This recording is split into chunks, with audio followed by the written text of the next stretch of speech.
Dr. Sarah Anticich, welcome to the Marketing for Business podcast. Thank you. We're going to have a great chat. Olivia from my team was speaking at an event and she told me you were speaking there as well. She said, Scott, you got to do whatever it takes to have you on the podcast.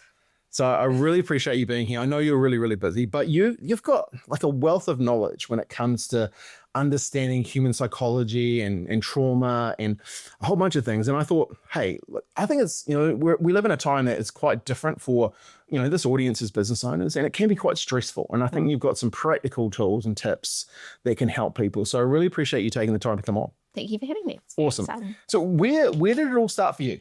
Like you've actually got a degree, but were you in Queensland when you got that degree? Oh, so I am a Christchurch girl. And it's a funny story actually. So when I was about 15, my dad went along to the town hall and did this course with a man called John Kehoe, who is kind of the founder of not positive psychology, but kind of manifestation, visualization. And Dad was a business owner at the time with my mum, and I observed over the course of kind of 6 to 8 weeks where he attended this course that the way he behaved, the way he responded, the way he managed stress changed. Wow. And I was really interested in what that meant and how that happened. And so I said to Mum and Dad, if John Kehoe ever comes back to Christchurch, he's an American guy, would it be possible to do his course? And so they said yes. So when I was in 7th form, I trotted along to the town hall just here actually, in my Girls' High uniform, and attended his course. And so it was on a Thursday evening from like 7 till 9:30. And over the course of that kind of program, I learnt a number of things that still today I use with all my clients, so individual practice, organizational wellbeing, etc. And they are things like thoughts aren't facts, that you can regulate emotion through building competencies and skills. And for a highly perfectionistic 17-year-old, that was quite helpful. And then that kind of led me into being really interested in psychology. So I went to University of Canterbury and did a Bachelor of Science, and then went on to do a Master's of Science in Industrial Psychology. So that's psychology business, basically. Nice. Worked in finance recruitment for a couple of years in Auckland, which is interesting because finance is not really my strength. Then returned to Christchurch to do the clinical psych program, and then to Brisbane to do a PhD in anxiety prevention. So kind of have this random career where I've worked in lots of different places. So I've worked for corrections, I've worked in health, education, organizations, and now individual psychology work around complex trauma. So I kind of have work at both ends of the spectrum, from people who present with quite a lot of distress and dysregulation, and then the other end of the spectrum, which is kind of more the high performance lens. But what I have learnt really is that we're more similar than we are different. Totally. Irrespective of who I'm working with, it's the same needs. Humans, right? Same human needs, exactly. And on that basis, I have kind of developed a framework and some skills and strengths around working with people through that lens, just to make things a little bit simpler. That's awesome. Mitigate some distress in this crazy world. What I'm hearing is you've done a lot, but I just want to take you back there for a second. What sort of business was your parents? What were they running back in the day? So they owned a business called Kitchen Appliance Specialists. Oh, wow. I've heard of them. So here in Manchester Street. So, so they worked very well as a team for many, many years. What is it when they went to that course? This is where my brain goes so super curious, because I know what they started to. They went to John Kehoe, who wrote the book Mind Power, I believe. Yes. I have it on the bookshelf in there. And so what were the things that you started to see that started them to the differences that led you to go, hey, something's changed here? Because I find that fascinating. Someone, you're 17 and you're curious enough to know that your parents, some things are changing, because I think that's the beautiful thing. With better inputs, you can get better outputs. And that's obviously what your parents did, right? So what was it? Can you remember what you started to see change? I think they became more intentional. So it's almost like they had a plan. So rather than not really knowing what to do. I mean, obviously from a business perspective, they knew what to do, but it was a lot of change in that period of time. And so I think more intentional in their daily actions, routine, structure, kind of just micro habit changes. And that appeared to result in less perceived stress, so less kind of worry or rumination and an escalation in their business. And with that, I think comes that sense of self-determination. I've got this, I can do this. And so good. so it's like an upward spiral, really, I think, of habit change first, followed by thinking change or emotional regulation. How good. And at 17, you were smart enough and wise enough to spot that success leaves clues, which I'm a major, major believer of, and go, you know what? I want to learn about this. Yeah. What was it inside you that was going, hey, this sounds like something I'd like to know about?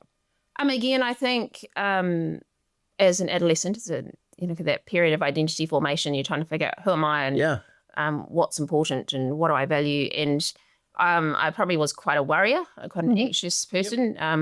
And so I think, again, I was thinking, well, maybe that will give me a bit more agency over my internal stuff, over what I think and what I feel, so that I'm less worried about what other people think or pleasing people or, Because today, that's one of the major things that I think that's really happening with them. They worry about what other people think of them too much because of the devices and everything that they've got. But it's still a thing. Even back when I was a kid, we didn't even have devices, but people were so worried about what other people were thinking of them and stuff like that. And I think that's so. Did it help, like when you started going through this process? Yes, 100%. And I think that with little people in adolescence, neurobiologically, we're driven to connect with our crew. All mammals are driven in the adolescent period to separate from parents and individuate and find their crew. And I think in part now the problem is that our comparison group or our peer group isn't just our mates in our class or our school, it's the entire world. So I think that creates almost too much choice and overwhelm and confusion, really. So what I've found was that I was clearer in being able to figure out what I valued and what was important to me. And a lot of my friends went to university and studied different things, but I was clear that this is what I wanted to do in this. So I think just that clarity and being able to follow your own path and do what you think you want to do rather than what you think you should. And obviously the mind and the human psychology side of it started to really, this is where, like you obviously saw a path with it, right? And saw that there was opportunities. And I find it fascinating too. Like, you can see one business owner that has a different mindset than the other, and the one, will be more successful because of that mindset and because of the way they deal with things. And you mentioned habits. I think that's a really good topic that we can talk about. I like what you talk about around micro habits. And I think there's some tools there that we can give business owners. So you go on this path, but you end up in finance recruitment. Was that just trying to find something else to do, or what was the? Well, I always wanted to study clinical psychology, but I come straight from school to uni, and I didn't think that would. I would really want to kind of understand business and organizations and teams before I went down that kind of clinical route, because it's quite intense and I was quite young. So I was thinking so industrial psychology, you often go into teams, businesses, HR. And I just happened to get this job in recruitment because I love working with people. The finance side of it proved challenging, but we got there. So it was great. Essentially I was outside my comfort zone. It was the application of some of the skills and knowledge that I'd learnt, but it wasn't something that I wanted to do for either. So, What is it that you love about working with people? What's your... Because it's obviously a theme that you've got that you really, really, enjoy, and you enjoy, taking people from where they are, and sometimes they're in dark places, and sometimes they've had things that trauma and stuff, to take them to where they can be, or actually, they probably don't know they can be there. What is it about that you love? I think it's a privilege to work with people. I think being the ability or opportunity to build and maintain a relationship with someone.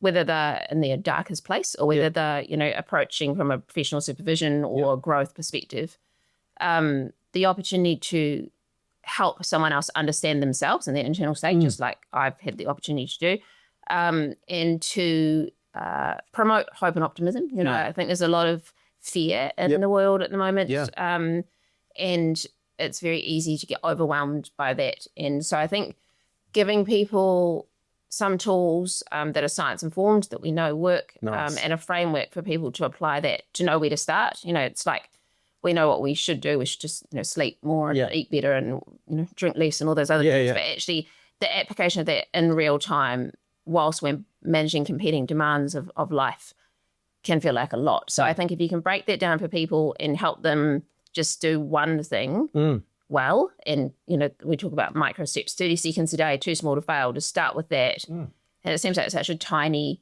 behavioral shift, but actually change is hard. And so I think just validating that and allowing someone the opportunity to feel heard and seen, and then apply some of these things with reflection in a safe, non-punitive kind of space, is something that I love the most. You love the most, yeah. Yeah, and what are some of the things you've seen, what are some of the successes that you've had working with people? I know you've worked with a lot of lawyers and law firms, which is, that's an extremely stressful environment. What are some of the things that you've seen when people have, had success in those areas? There's so many.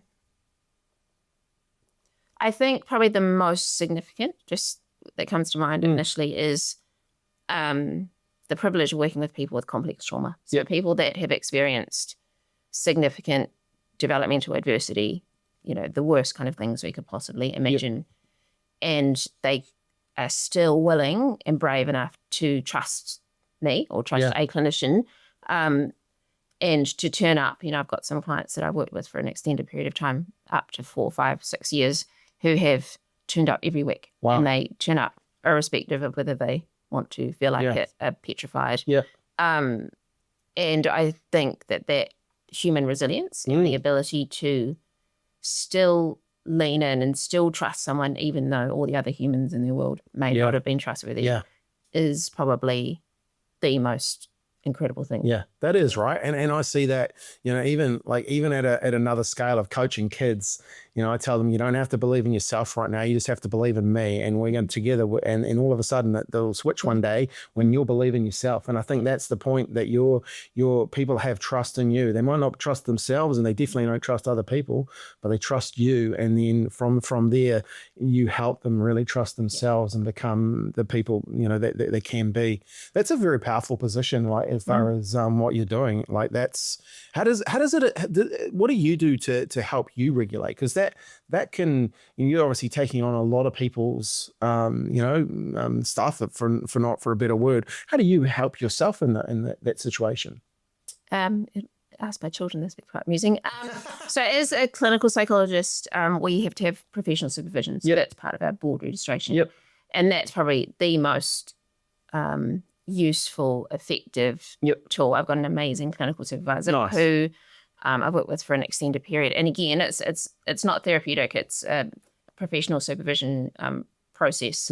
But that allows you, again, the space, and this is something that, in terms of business owners and things like that, offering that professional supervision for leaders and business owners and teams is, I think, the single most effective thing we can do going forward. But that's probably, for me, the number one thing. Also working with like-minded people. So I've got a crew of amazing, mainly women, actually, that I work with, who are like-minded, same values, think strategically, not linear. So I have ADHD, so I'm not very good at thinking in a linear way, which can be difficult for some people that I've worked with in the past. But I think having, your crew around you who's on your bus, and then obviously, exercise and sleep, all those things that, and you learn over time to kind of prioritize those things, because otherwise you just can't turn up, the best version of yourself. And the best version, particularly over the last couple of years, for me, has probably not been 8, 9, 10 out of 10, but you can still function when you're kind of in the tunnel, or tunnel of shit that we talk about. But when it's dark and cold and lonely, you can still function. You just have to use more of those tools to regulate. And so everything that I work with my clients with, I use daily. And that allows me most days to function relatively well. Well, do you see ADHD as your superpower? I've spoken to a number of business owners, and I'm lucky enough to go to the States and meet with, just over there talking to 250 of the best digital agencies in the world, and a number of the owners have, superpower. Their superpower is their ADHD, and it's like really cool talking to them. They don't they wear it kind of as not a badge of honor, but they understand who they are and how they're going to use it. And I think it's probably only maybe in the last 5 years that really more information has really come out about that. It's not a really, really bad thing. It's actually something quite good if you, as long as you know how to manage what you or use it to your advantage, I guess. Absolutely. And I was diagnosed last year, and it was a bit of a difficult diagnosis process, because again, the assumption is, well, you've studied for however long and you've got these degrees and you're functional. But And so the conclusion of that was you're too functional to have ADHD, or didn't present when you're a child. But particularly for women, the internalization of that agitation and dysregulation, and for people who are highly conscientious, want to do the right thing, it's very much an internal process. So people wouldn't necessarily see that. And then coming into my career, as I say, I've worked in a number of different areas, and it looks like I've kind of moved a lot and done lots of different things. But as I say, they're all, I suppose I can see the human element of that. And it's the same application of knowledge and skills, just in different contexts. And I think having had that experience, it means that I feel much more capable of working in just about any context now, because it's the same framework. It's just understanding the people in front of you and what they need. Nice. So you've really, obviously been able to work through and manage that and actually turn it into your superpower, because you can step into a room and handle those situations, right? Because of Hey, well, let's talk about business owners, because there'll be business owners listening here and going, actually, I've probably got ADHD and I probably need some help in different areas. How do you help a business owner? Well, look, so they're looking to grow, and we're in an environment right now where some are growing, some aren't growing. Probably the record amount of highest unemployment. There's interest rates are coming down, but inflation's still a bit wobbly. The economy's still a wee bit wobbly. What do you do? How does a business owner build a safe environment, a safe workplace right now? What would you say if you were talking to a business owner that's feeling a little bit stressed? It might be a long-winded answer, but I kind of think about in the what, why, how. Yeah, so I like that. So what are we kind of trying? What's the problem we're trying to solve, and what is a framework that we can lean on? Because I think if we give people a framework, it gives them a sense of competence and autonomy. Okay, I can do that. That seems manageable. So the first one is to ID what the problem actually is. Okay, and what do you want to be different? And that's quite a big question for people. So the framework can actually help people work through, where do I want to start, and what's the thing that's bothering me the most, really. And then so the framework that I've developed is called the executive frame. And it's about 23 years worth of kind of thinking about this, but trying to think about what is it, how do we drill down to the human needs and the competencies that we can build in 2025, as you said, in severe and exponential technological change, which is super exciting and super challenging at the same time. So in short, the executive frame is a framework that is designed to allow people to function at their best. And so it's made of 3 frames. So emotional intelligence, which and the way I think about that is based on Daniel Goleman's model of emotional intelligence. So there's emotional intelligence, then you have the executive functioning, which I'll describe a little bit in more detail, and then self-determination. So it's like a little triangle, the delta kind of model, made out of 3 frames, which when we've got those kind of 3 frames working well, our brain is integrated, and you can kind of get in this upward cycle of hope and optimism and development. So I see that frame as, if we address those competencies wherever the person's at and start wherever they want to start, then that gives them insight and awareness. I think, right, okay, well, that's manageable. And it's a transdiagnostic model. And what that means is essentially, whether you're looking at cognitive behavioral therapy or acceptance and commitment therapy or neurobiology or positive psychology, that the framework still applies. So, and the purpose of that is to enhance well-being. Now, well-being's a word that I tend to kind of lean away from, mainly because it's very dynamic. It's not something that we ever kind of have nailed. And so the outcome of those 3 frames means that people may feel more in control. They might feel like they have more hope and optimism. They might not feel well. You can still kind of apply this framework. And the intention of it is to help people get better in whatever area they want to get it better on, not necessarily to enhance well-being. And well-being is a verb, so it requires action in daily steps. Totally. So it's just breaking that down. And obviously your pillars of well-being, your eat, sleep, move, connect stuff is super important. But the problem is that in the absence of these 3 frames, it's quite difficult to maintain that structure. So they're all extremely important and embedded in the framework, but not, I don't talk about that umbrella well-being term, because I think we lose people with, well-being's multidimensional. It's too much. It's too big. So how's your well-being? I don't know. How do I answer that question? How do I answer that question? Yep. Okay. So business owners, let's say the issue with like most business owners, when they start to grow, they've got to hire people, right? And that's, like a lot of business owners, they become accidental business owners. They hire, they start doing something and then all of a sudden they're good at it. Then they have to hire some people and then all of a sudden they realize the people they hired is not as good as them. And then, so then they try and go back and then they hire some more people and all of a sudden you've got 12 people. And you start to have different stresses and different things starting to going on. How does your framework, when you look at the, I guess, the what and the why and the how does that framework help? So let's just say if you've got like people are underperforming in your eyes. So I think, I know that, and self-awareness in applying the framework to self first before you apply it to others is critical. So brilliant. As a leader, as a manager, as a whatever you are, working with people and, with the technological advancements that we've seen, the relational component of the work that we do and as everything actually is, the boring tasks get automated for us. So emotional intelligence. So we start with that frame. There's 4 kind of areas that we look at. So self-awareness, self-regulation. So that's the ability to understand your internal state. What am I thinking? What's the story I'm telling myself here? Yeah, I like that. How does that generate an emotional response? What's my urgent action? So from a cognitive behavioral perspective, understanding that internal state is gives us agency and that allows us to respond, not to react. Yeah.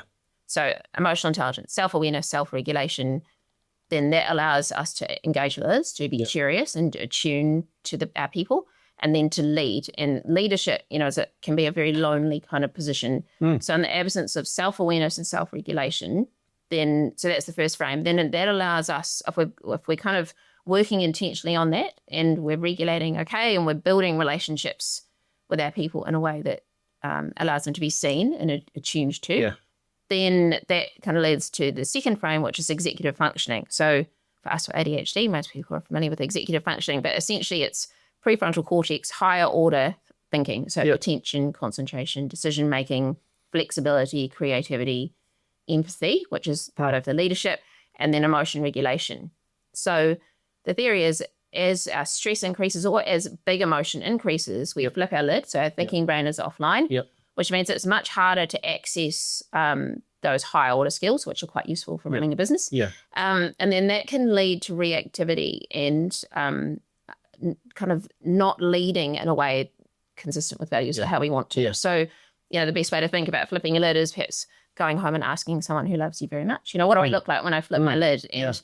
And the key thing about executive functioning is it can be flipped. We can flip our lid cumulatively. So stress at the moment in the world is a lot of cumulative stress, a lot of we're not aware of. And I kind of think about that like a pot boiling on the stove where the gas is cranked up and we're having to let the steam out. And that regulation of steam is quite exhausting. So what it can lead to is kind of the pot blowing, or even if we've got all these tools on board, it's still too hot. And so, and then when that happens, that's like a double whammy because our ability to be self-aware goes offline. Okay. So then that's where we know we could go to the gym, but we don't because we're too busy working, or we compromise on sleep, or we don't hang out with our mates in the weekend because we're too busy or too tired. And so that then kind of leads to a downward cycle of less aware in our emotions. And then the self-determination, the third frame, is made up of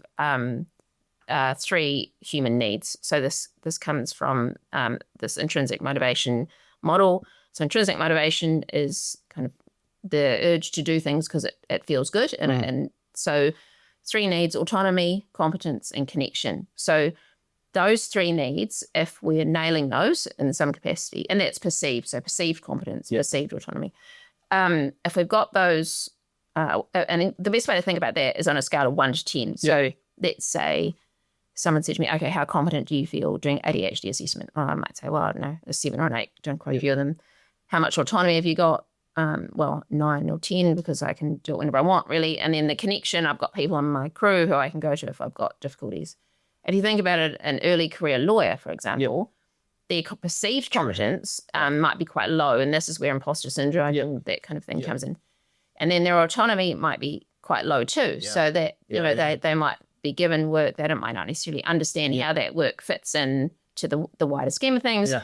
And that leads to kind of lower needs being met. And then they might not feel super connected to their team. And so basically what that tends to do is erode kind of available dopamine, which is required for motivation. Yeah. So thinking about that like a pool, a swimming pool, right? If you had a pool in your backyard, which I don't, but if you did, and you didn't diligently fill it up each night and look after it, the baseline will decrease. Yeah. So I kind of think about our needs being met like that swimming pool. So if you are low on autonomy, low on competence, perceived competence, and you're not connected, it's like a massive crack in your pool.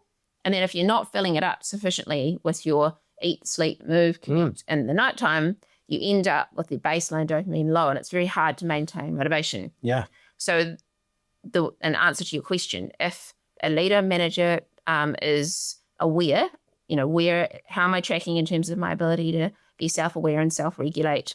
I think that's the key to start with it, right? 100%. Like you, as an owner of a business or as a leader in the business, you're seeing some things going on, but you actually have to take stock and go, hey, being self-aware, like, because unless you go through that, because whether you like it or not, you're part of you're part of it, right? Absolutely. Like you are part of it, and you need to take stock of where you're at. I think that's a great takeaway. Absolutely. And then that allows you to be curious and to receive feedback. I think feedback's really important, and to understand the needs of your people. And then if we get those three frames moving in the right direction, we don't have to nail them. We just need to be aware of them. And leaders need to show, not tell. So it's about leading with the values of the organization, not just writing them on the wall. And to talk to me a little bit about that, because I think that's really important. Like, I met a lot of people talk about their values, but their values, they don't live them. So talk a wee bit about that, show, not tell. Well, I think clarity, again, it's that self-awareness. So thinking about emotional intelligence, who am I, what's important to me, and how do I figure those out? A lot of people don't even really know, or have difficulty articulating values. It's actually quite a hard thing to do.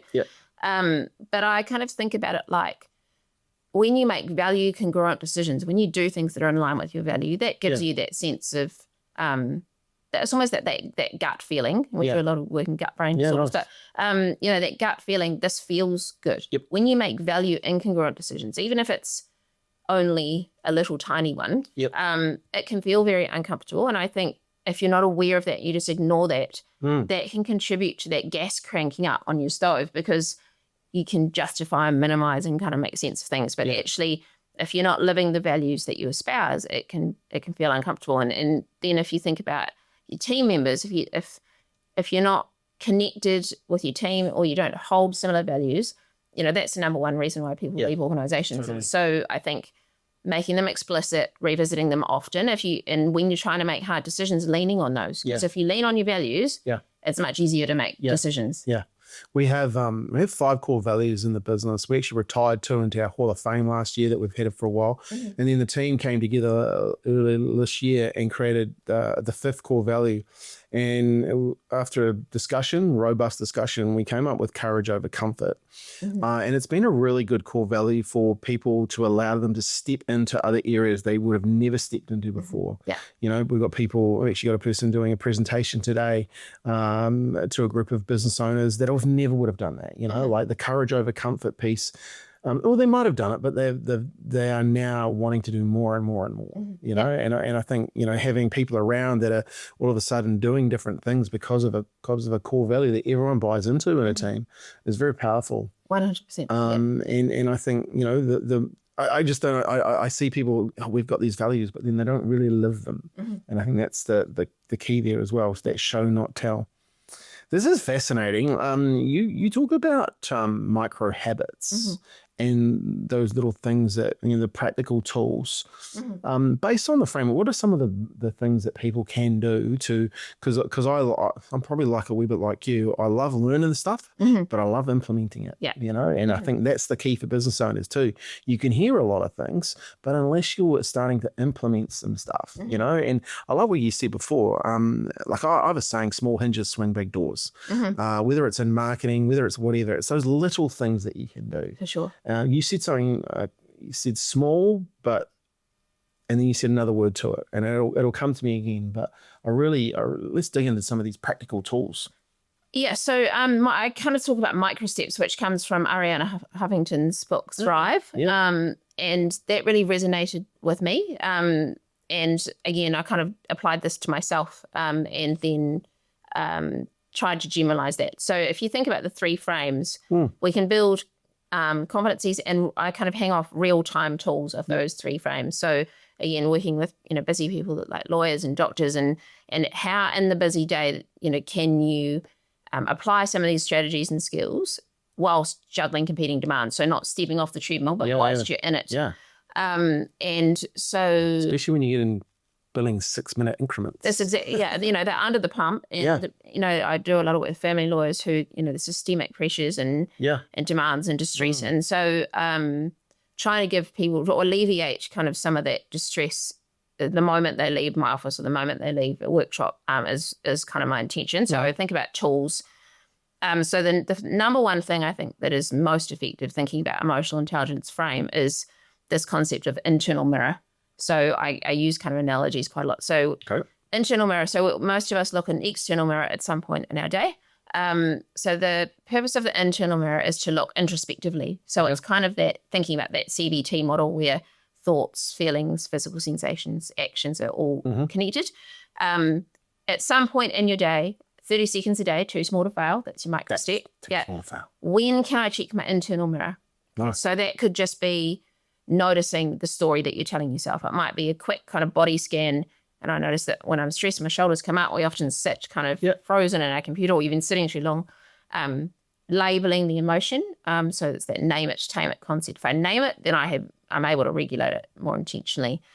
And then kind of urge action. What do I need? And so if at some point in the day, for 30 seconds, you're able to stop and pause and check your internal mirror, that can kind of be a really foundational keystone behavioral change to then be able to regulate, because you can't regulate something you're not aware of. So if something's starting to worry you, something's starting to get, like, you feel yourself starting to go and you feel yourself, you're breathing and all that, it's the ability to catch yourself. Yes. So how do you train your brain to catch yourself? Like, because that's I love the too small to fail, by the way. That the one I want to talk a wee bit about. But how do you catch yourself? So, because obviously anything like a muscle, the more you train it, the better you get at it. But is there something that people can have to trigger that? Maybe they have something on their desk, or what is it that you teach people to do? So externalizing it is quite helpful. So habit stacking it with something you already do. So when I get into the car, put my seatbelt on, that triggers me to go, okay, where have you been? What are you doing? What do you need? What's going, are you rushing? Which is often the case. Children used to know how well my day went by the pace at which I gravel drive. So I tend to rush around. So that external trigger, when you transition from one thing to another. So when you finish an email, when you hang up the phone, when you leave work, come into work. So those kind of external prompts, externalizing that your internal state is super helpful. So that can act as a trigger. We've also developed a tool called NeuroTap, which is basically a tool was initially developed for people with executive functioning. But basically it's just a little circle that you can put anywhere. We can code it. Charlotte Price, who's my amazing colleague. Oh, wow. She's part of Inspire Foundation. Yes. We're their charity partner. And I've met Charlotte through that. She's an absolute blessing. Yes. And like a real operator. Shout out to Charlotte. She'll listen to this one. I'll actually see you tonight at the Inspire Foundation. I'll be there too. Yes. So my team will be doing the videos and the photography, and we've been working in for a few years now. So Rose, Carson, Charlotte, Price, and I kind of in developing these tools to try and do exactly what we're talking about. So NeuroTap is essentially it works kind of like PayWave. You tap your phone to the little NeuroTap, and we can code the back end to whatever you want. So Charlotte is developed a couple for me and children, so you can tap it. I can talk into it. It will then, so it's for a family calendar because things change a lot. And then that goes into the family calendar and alerts my 2 children to say that, I'm finishing at 5:30. Brilliant. And so you can kind of use it for lawyers, for contemporaneous notes. They can talk into it. It will document and file away. For real estate agents who do an open home, they can tap it. It will prompt them, how many bedrooms, how much you think it's worth. And so it's kind of offloading the executive functioning. So And that we can also use that for the internal mirror. So we've got an internal mirror one, so people can tap it and I'll prompt people, what are you thinking? What are you feeling? Is it a thought or a fact? Do you need to take a physiological sigh? Or look, there's lots of ways of using your body to shift your mind. So basically it's an external kind of prompt to check your internal state to be able to go, okay, what do I need? Because otherwise we just go on autopilot. That's genius, because people, I guarantee people want to do it, but people are so busy, they'll forget to do it unless you're really, really conscious. And I think so if you can have a trigger, like I used to, when I was really, really busy growing the start of the business before I had people, I used to have batteries on my desk, and I'd have batteries and I'd line them up. And it's just a psychology around how was my energy, and I like move them across the table, and then, okay, well, you've got only 2 batteries, you need to go outside. Yeah. And because we were physically working on the computer all the time, growing this machine, and it felt like, I just felt like I was getting tied down, and I wasn't getting outside and getting that oxygen in the lungs and stuff. So I used these batteries, and that was for me, it was like a trigger, weird, but that's what I was using. So I think if you can have something, it sounds like the neurotaps is an exciting thing that you guys are putting together, because people need, I look at the people here, if they could have something and internalize, think a little bit, it's a changing state, right? Yeah, for sure. And I think it's the other part of that is connection. And, if in terms of affecting change in organizations, it's lived values, but it's also about a common language, and that's the thing I think that affects change for lawyers, because it's actually quite hard to be vulnerable and say, I'm thinking this or I'm feeling that. Yep. Whereas if you can say, Matt, how's your lid today? And they're like, it's well off. Yeah. Then it gives this, it kind of diffuses from talking about anything too vulnerable, but you can communicate where you're at. Sports teams, John Quinn talked all the time about sports teams.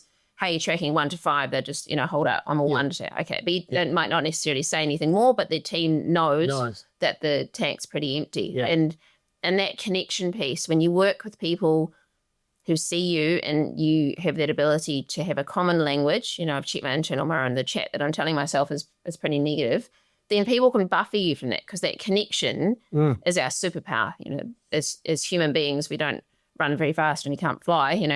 Our survival has been dependent on connection and relational engagement. And I think when we're working in an open plan office with our noise cancelling headphones on, locked in, we end up in that threat drive kind of bounce, and we're not in soothe very often, and that can contribute to burnout. So having people on your bus that can go, hey, how you going? What do you need? Or what are you thinking? Or how are you feeling? It just acts as that external prompt that we're talking about. Yeah. Like, I want to get back to some more practical stuff for business owners as well. I just want to capture something here, because I think connection as a superpower is something that I kind of worry about for children growing up now. Like, I'm going to go to Oasis in Sydney on the weekend. I lived in a time where I saw them live in London, no phones, no nothing, like just be there in the moment. I'm watching the ones in Melbourne at the moment. Everyone's on their phone. And I'm going to talk to my mate. We're going to take a couple of photos. We're going to put our phones down. Yeah. Like I see kids these days, they're no longer connected. They have friends, but they're not really, the depth of connection's probably not there. Yep. And that for me, I do worry about that. I think, and I even see it here when younger people, the connections that they have is not as deep as maybe before. What are some of the things that we can do to help them? Well, again, let's come back. And I know that's a lot. Like, it's a big question, right? I think it comes back to the executive frame, really, that as parents or adults in the system of little people, that it's our job to teach them the social emotional skills and to co-regulate. And so helping our children understand what their needs are. And again, it comes back to self-determination. We did talk the other night for a school around managing tech. Parents are desperate to put parameters around this, but how on earth do you do that in the world that we live in? And so I think it's about equipping ourselves with the knowledge and skills and coming back to science. We're relational human beings. That's who we are. Yep. And as tech and AI increases, yes, it's going to automate and take a lot of that kind of process that's a bit boring, and it creates a bit of anxiety. But equally, it's an amazing tool for medicine and other areas. But it's about helping our children understand what their needs are and leaning on science. And that attachment relationship between parent and child the first 2 years is critical. but ongoing. Talk to your kids, be curious, engage. You know, we've got a spa pool for the very reason of there's no phones, because that would be bad. But that's the time where we get a lot of chat and around the dinner table. Same reason we bought ours. Yeah. And just being aware and curious and spending time with them. But equally, you know, movement and sport and engaging in activities that are bigger than ourselves, contributing to the greater good, I think is epic in terms of the ability for our young people to see to experience the utility of connection. Like we can tell them, unless they, particularly adolescents, unless they experience that in a way that's safe and they've got their crew. You know, I think it's about trying to find like-minded people as well. Yeah, and sport's a great one for that. You know, and but also even, you know, like people have the brass bands and all that sort of stuff now, and dancing and all these different things, getting kids involved in that where they are, you know, around other people and the standards are being lifted together as well, which is awesome. Feeling connected and like you belong, particularly I think for adolescents is incredibly important. Yeah, feeling that you have a place, you know, somewhere is important, right? And I guess as a parent, or even if you're not a parent, and you have influence, then your job is to show them that they belong and bring them along and connect them as well. Fascinating conversation. Okay, so like I really love like that one thing, the neurotap and being able to really reset during the day. Well, what's another thing that a business owner could be using? What's another practical tool? I mean, again, it sounds really tiny, but you know, the way we breathe, right? No, but it's so important, right? Like there's the small things that actually matters, you know? Yeah, absolutely. So Andrew Huberman, who you probably heard of, on Instagram, so he's a American scientist, and his intention is to bring neuroscience and exactly what we're talking about to the general public. So he's on Instagram, he's got his own page, he's an amazing speaker. He talks about the physiological side, which is a pattern of breathing that is being demonstrated to be extremely effective for getting your lid on. So when you're stressed or overwhelmed, or you've checked your internal mirror, so you get in your car and you're like, oh my goodness, I feel about 8 or 9 out of 10 and overwhelm. So the physiological sigh is a pattern of breathing which involves a double inhale and then a very long exhale. Okay. Then a very long. So when you look at heart rate variability and all the science behind that, basically the longer the exhale, the more it's going to slow your heart rate, and the longer the inhale, more it's going to increase your heart rate. So if you need energy or you need to kind of increase your arousal, then the opposite, that's helpful. But to get your lid on, double inhale, long exhale. And the reason it works so effectively is that our lungs essentially aren't just bags of air. They've got thousands of little vesicles on them. So when you breathe in, the first one, it inflates them. The second one deflates them. And then the out breath, basically you extend a whole lot of carbon dioxide or offload that carbon dioxide, which resets your oxygen carbon dioxide levels. And that then allows your thinking brain to come on. Nice. And then you kind of can go on your way. And so, you know, the thing about, you know, wellness stuff like massages and those kind of things, it's epic, but it involves you stepping off the treadmill. So I use the physiological side with lawyers in court, doctors in surgery, mums trying to regulate their kids, including me.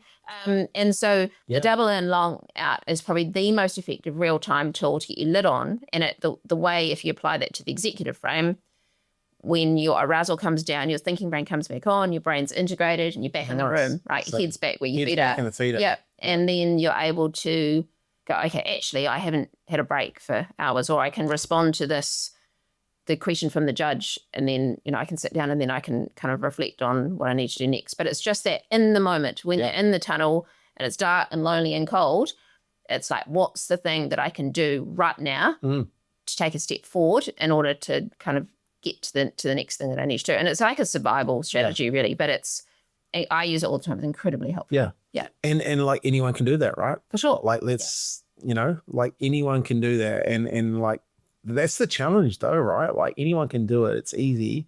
It's easy to do. It's easy not to do. Yeah. You know, so you actually have to, I guess, really want to be better to some degree, because it will have those skills and those tools to go, you know what, I can control myself here. Yeah.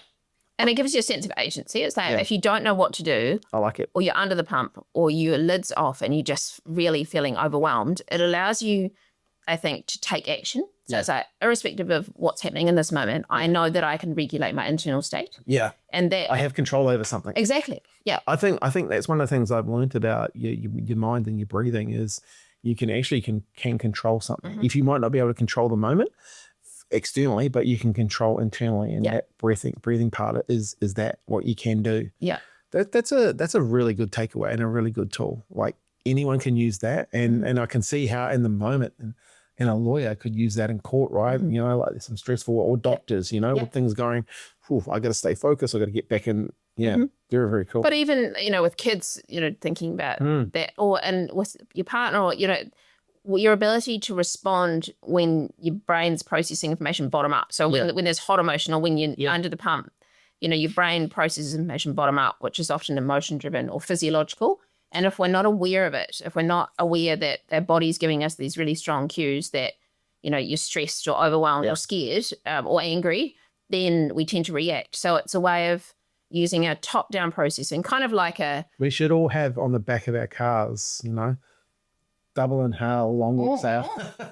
I know, in traffic, right? Traffic, like just breathe. Yes, because then that allows us to activate our smart thinking brain and then respond rather than react. So for leaders, you know, it's probably, again, one of the most effective tools there is when you're trying to be curious or understand someone else, or make a difficult decision, that the ability to get your lid on, have your brain integrated. And if your lid's not on, then it's not great to be able to go, you know, if you're meeting with an employee or a team member and your lid's off and you've gone from back-to-back meetings, unless you're aware, the chances are that you're going to react to something that's... You're coming in hot, right? That's right, exactly. Like when you come home and your family get, the worst of you. So you're not aware that you're holding this stress. And, you know, the pace of change and the number of things we do. Like if you think about, again, law, you know, or accounting, the transactions, the amount of information we're trying to process, even trying to decide what to watch on Netflix. It's like, there's so many choices and overwhelm that it's our little brains, our neurobiology hasn't changed significantly yet. It's like going to the gym and doing 7 hours of lunges and then trying to go for a run. You know, that's like the pressure that we're putting ourselves under. And that's a great analogy too, right? Because we are, you know, like if you go to 7 hours of the gym and doing lunges and then you're not going to go for a run. Like your legs are cooked, right? And this is what we're doing to our brains. Like we've got all these things coming at us on a daily, and we're still trying to, you know, she'll be right. Like we, you know, just keep going. And I think that's a good way of starting to think about it. You've actually got to help yourself, and these are the kind of practical tools that people can do. When you talk about too small to fail, what does that mean? Does it mean like this exercise is it's so small and it just works? Is that what you... It's really kind of around, again, generating hope and optimism comes from more positive psychology. Like if you take action, or you have the intention to take action, then you're more likely to be able to get on the upward cycle. So it's like a process rather than outcome approach. So an example is that, so I take multivitamins, and I'm ADHD, so I'm often kind of forgetting to do things. So I try and think in boxes.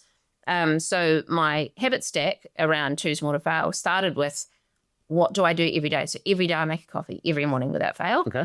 And so thinking about, what do I want to change? Or I want to add in taking vitamins as often as I can. So it's a process intention goal, not an outcome. So I don't want to say to myself, I'm going to do it 7 days a week. It's my intention is, when I make my coffee, is to habit stack that with my micro step, which is to take my vitamins. And so you're habit stacking them, so you're pairing one thing with another. It takes 30 seconds, and it's too small to fail because my intention is behavioural change, not outcome. Outcome. And that trigger for you is the coffee, and you know you're going to have a coffee. You don't have to think about that, right? Because you know you're going to have a coffee. Yes, and that's again an external prompt that goes, okay, that's right. My intention is to take my vitamins, and then you're more likely to do it. And then you might add another micro step, which is, when I leave the house, you know, my intention is to do a physiological sigh, or to, when I'm sitting in the traffic, to let my eyes relax and dilate and, you know, look out the window, and that can get your lid on as well. So it's just kind of adding those tiny little steps, intentions in order to give ourselves the best opportunity to be able to regulate and manage without losing our lid. The fascinating, like, you know, you talk about losing your lid and lifting, how's your lid and stuff. That, I think that's the thing I've realized over the years, it's the what you have in here is where you end up, right? And how you go along in this world. And I think for me, that's I find that fascinating, that between these two ears, like you can have someone who, like, I wasn't brought up in a family that owns businesses or anything like that, and had, you know, a whole bunch of stuff going on, but for me, I realized, you know, working harder on yourself than you're doing your job, like, you know, between the ears. That's why I never read a book until I was actually in London, and I remember a guy saying to me, we were going to Spain. We'd made him a lot of money. He was a painter. We were painting, and he said, "We're going to go to Spain. We're going to take you to the bookstore, and you're going to get a book." And I was like, "What?" Because the only books I'd ever read or didn't read at school were like Lord of the Flies or something like that. It was really weird. And Shakespeare, I honestly didn't get the point. Anyway, we go to this bookstore, and I remember him saying this one thing to me, because he saw me floundering, walking around, and he said to me, "Scott, what's going on?" I said, "Well, books." And he goes, "Look, Scott, you can choose a book that you want to read." And that triggered me to like, and I read this book by Dennis Rodman, Bad as I Want to Be. It was a basketball book. Wasn't really into basketball, but I just thought he looked cool. Fascinating. His mindset and how he changed his mind, and how he changed from going just about to blow his head off in the car park to becoming one of the best world class basketball players in the world. And it was all part of this. And since, you know, I don't know how many, I'll read hundreds of books. And I just found it fascinating that you could start to, this muscle inside here, you could start to, you know, improve it. 100%. You know?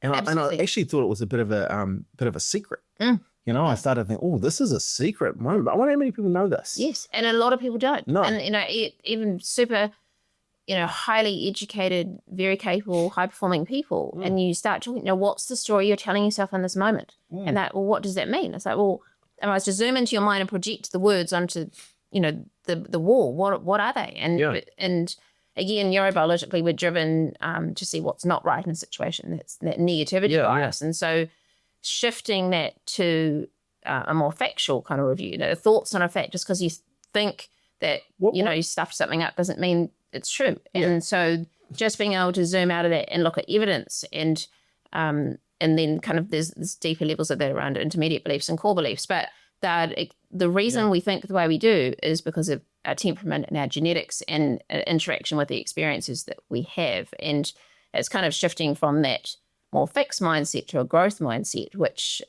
is incredibly helpful. Yeah. Why do you think, like, because I've read stuff, and like, why do you think we have the tendency for negative bias? Like, was it because of the caveman stuff that people always talk about? Like, why do people, like, always, you know, you sometimes you just think the worst, and then you realize, well, that didn't actually happen. It's like that happens all the time for people, right? Yeah, I mean, neurobiologically, I think the theory is that it's around survival. So if you see what's not right in the situation, that, you know, from a safety survival perspective, then you can respond. But I think that it then becomes habitual in the way we see things. You know, if I work as a wellbeing director in a school here, and, you know, the thing we hear a lot from young people is, yeah, I'm smashing it, but I got this wrong. And that then defines. And so it's about, where is your attention? It's like, yes, okay, well, you didn't achieve what you wanted to do there, but what does that mean to you or about you? And how do you see that in the context of everything else? So again, you're zooming out of the minutiae to look at what it means, and then what can you, I mean, you either learn or you win, I think. Yeah, so what did you learn from that you can apply? But unfortunately, I think we're still perpetuating that narrative in young people that it's it's success or failure, but it's about how you continue. Again, it's process goal, not outcome goal. You know, number of runs you get in cricket, you know, whether you get picked for a team or not. It's how you, what you see that experience to contribute to in terms of your thinking. And again, if you give kids in particular, but, you know, anyone, the ability to perspective take and zoom out, kind of like a helicopter, you know, zooming out of the situation, then it's often at that point that we can then respond. And again, but if your lid's off, if your executive functioning's offline, we become fixed and rigid in our thinking and perseverate on the perceived failure. Yeah. And that, again, you get on that downward cycle. So again, it's like, okay, so what, internal mirror, what's the thought I'm telling myself? How does that make me feel? What do I need to do in order to change the perspective or get my lid on enough? Who do I need to talk to? What do I need to, is it a confidence issue? Is it that I have too much autonomy. How do I get better? And who's on my bus? That's basically that mantra over and over again. Nice. That cycle. Yeah. Yeah. I think zooming out and getting above it is a great one. Like I know I could definitely use that with my son. Sometimes, he'll have a great game and all of a sudden he'll come off and go, I didn't do this, and that guy didn't do this. And I'm like, oh, what I saw was pretty something different, but like they're so in it. Yeah. And hey, we'll actually just come back up here for a bit and let's look down. Yeah. Fascinating. Yes. I actually love learn or win. I got a coin in my desk. A guy gave it to me last year at a marketing conference. And marketers, you're either, we always look at it, you're either learning or winning. Yeah. Because you're testing, right? You're testing and measuring. You're like, you don't believe you're a genius. You just believe what you're testing the market, and the market's making it, you're a genius at the end of the day. But learn or win was something, and he had a coin, he gave it to me. And I really, really liked it. You're either learning. Yeah. Learning and learning, I think is really, really important. And or you start to win. Yeah. And I think probably, do you think people don't give themselves enough runway to learn, or their expectations that they should have it a lot faster? Is that causing issues? Yeah. I mean, I think so. Again, there's so much you could do. That's like, there's so much choice, so many things you could do. And if you don't know what your needs are, it comes back to what do I want? What do I need? What am I interested in? And if people don't understand themselves or what are their strengths, how do I apply my strengths here? Then it means that we're kind of doing, and again, shortcuts. I think about human being before human doing. So what do I need? What do I need to focus on before I just get into the doing? And for leaders and managers, and again, that's probably a mantra that I use all the time is before you start, connect and, who's the person in front of you? What do they need? What do you need in this moment before you get into the work? And then I think from a learning perspective, if people don't feel seen, if there's not that psychological safety, then learning or skill acquisition or flexibility, like with technology and things, is impossible because their lid's off. And so you've got to start every single thing with connection and psychological safety. In the absence of that, you might get a team that's kind of high performing from an outcome perspective, but is it sustainably high performance? That's kind of what I wonder, really. Yeah, that is so true. Like psychological safety, being ability to create that environment where people are seen and heard, and feel valued. And that is actually quite hard. Like especially when you're dealing with, you have high performers who are just like getting it done, get it done.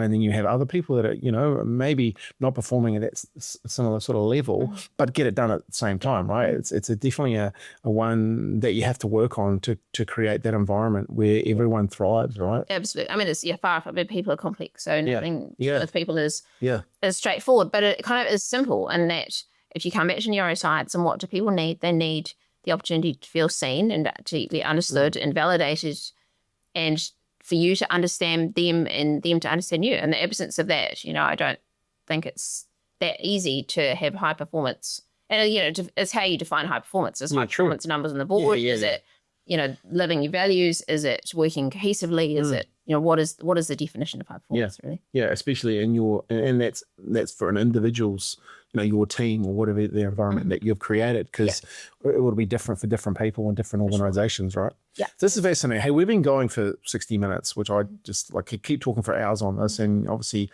you have a lot of knowledge. I just want to ask you one question.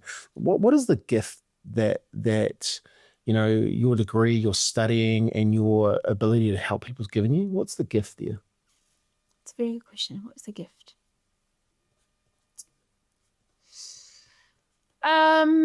I think the gift probably is, my education was a privilege, and I see it that way. And so I feel like I think that I have a responsibility to share with other people what's in my head. I think I said to you before, That's cool. Public speaking is not my favorite thing to do, but I do it quite often because the shortage of psychologists and the need out there.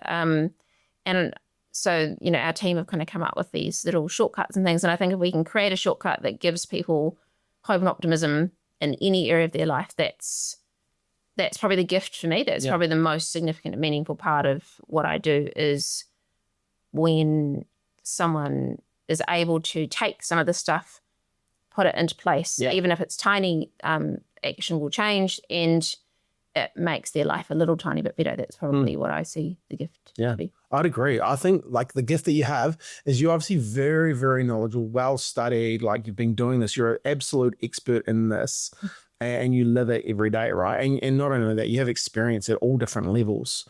I think what the gift that you're getting now is the ability to share this, but you're sharing it through practical tools that people can then start to execute. And I think that that's really where the rubber meets the road, right? Like, because you know from a neuroscience, from the science perspective, hey, this is what's causing this is what's causing this, and here's a tool that you can start to use. And I think I love the habit stacking, and like that is something that everyone could start to look at.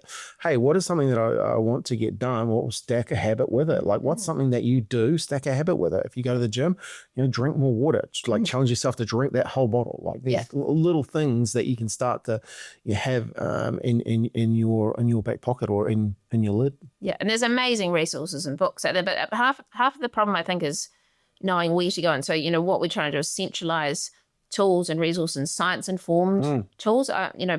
Part of my urge and my perceived responsibility is, there's, as I was talking about before, there's a lot of well-being discussion, and all of which I think is well-meaning.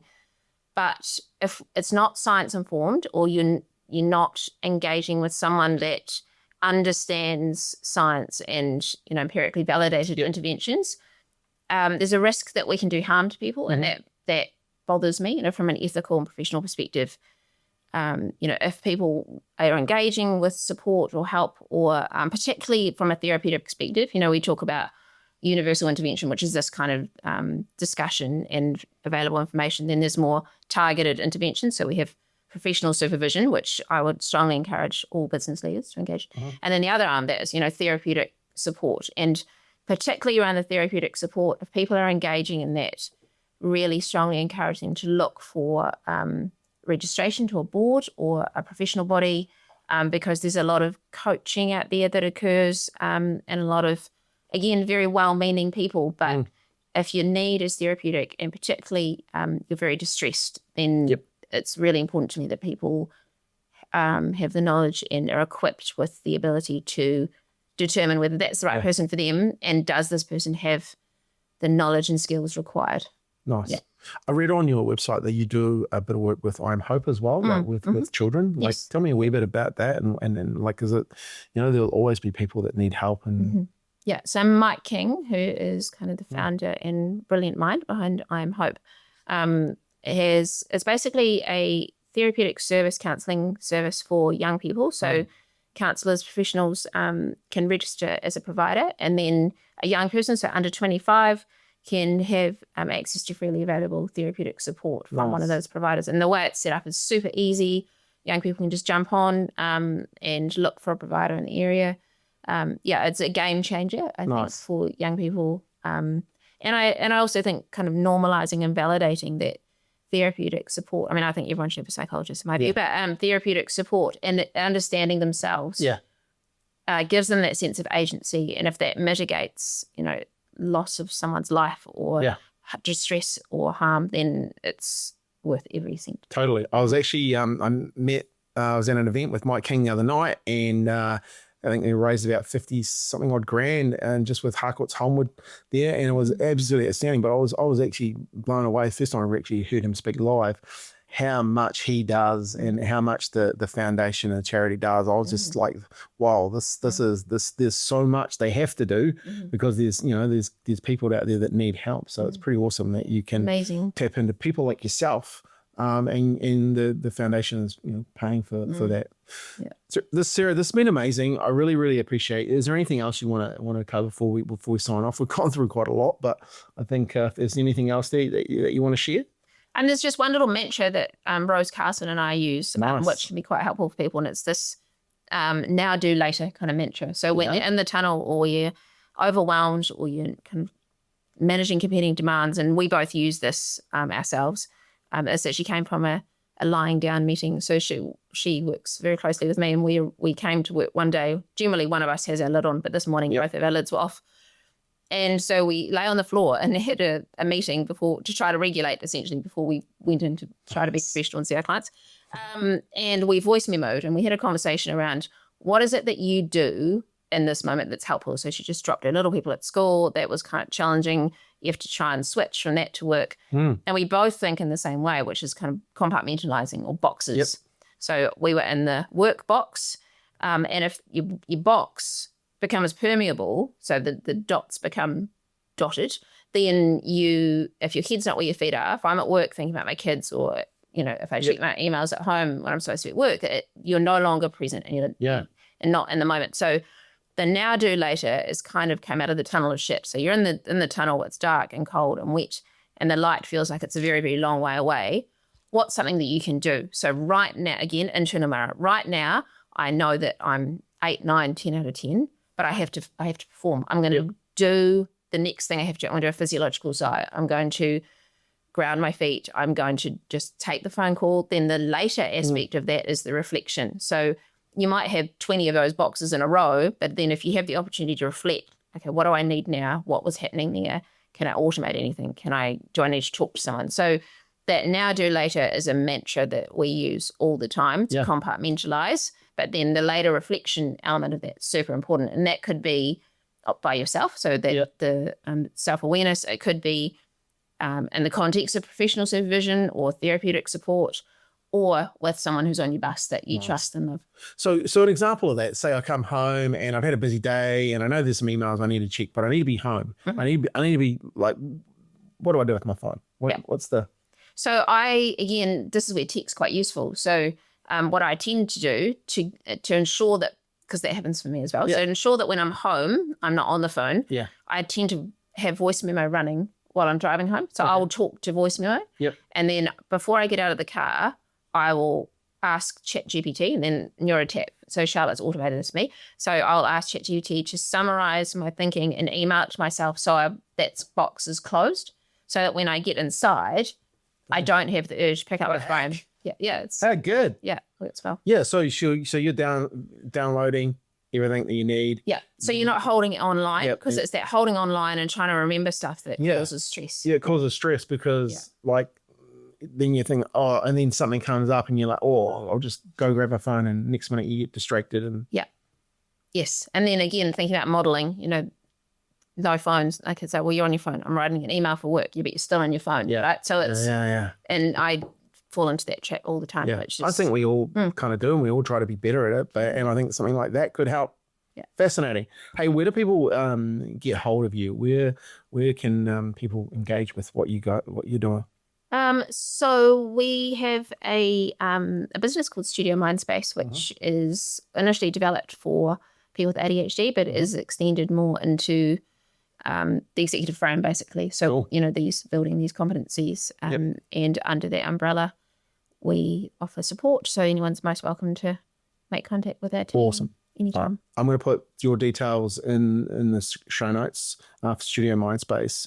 Hey, I really, really appreciate you coming on. This has been a fascinating chat. It's, for me, I know a lot of people would have got a value out of this. So I really thank you for taking the time. I know you're a busy person, so I really appreciate you coming on. It's pretty cool that we know a couple of people in that you work with as well. So congratulations on all your success. And I think, the work that you are doing is very, very powerful and very, very meaningful. So once again, thank you for coming on.